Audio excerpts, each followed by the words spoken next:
مرکز مطبوعات کمیته ولایت‌های فوق‌العاده تاجیکستان خبر داد که نجادندگان این نهاد در جریان جستجوی صفیه خان رحمت و 9 ساله در دریای سیر جسدهای دو زن دیگر را پیدا کرده از آب بیرون کشیدند.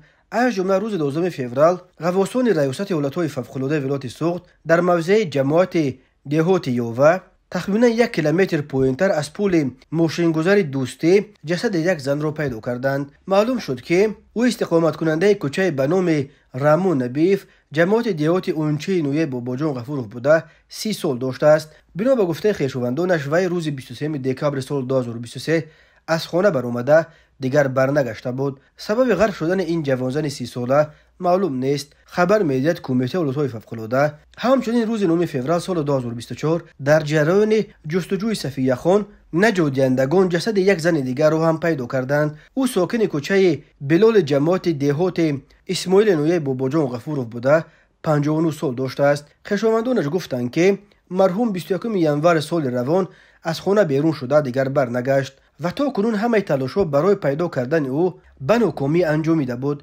جسد این زن را ساعت 13:20 روز 9 فوریه در دریای سیر تقریباً 700 متر پایین‌تر از پل خطایی در حدود جماعت دیوت یووه پیدا کردند. چنانچه دیده می شود جستجوی جسد یک نابالغ گم شده سبب پیدا شدن دو جسد دیگر و اونم تقریباً در یک موضع رود سیر شد.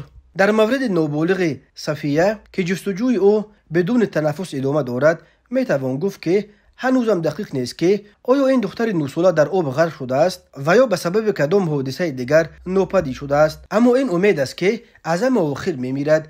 جستجو ادامه دارد. همگان به امید اونند که این نابالغ زنده پیدا شود. نوشته است مرکز مطبوعات کمیته ولایت‌های فوق‌العاده صفیه خان رحمت و خواننده صنف 3 گیمنازیوم یکم شهر خوجند 7 فوریه سال 2024 بی‌درک شد. بار آخر او هنگام سیر و گشت در ساحل دریای سیر در نزد باغ به نام کمال خوجنده به دوربین ویدیو کامراهای نظارتی افتاده است. والدان صفیه خان خود همان روز از مردم و مقامات برای جستجوی فرزندشان کمک خواستند. این اولین حادثه گم شدن کودکان در ولایت سوخت در سال 2024 می باشد.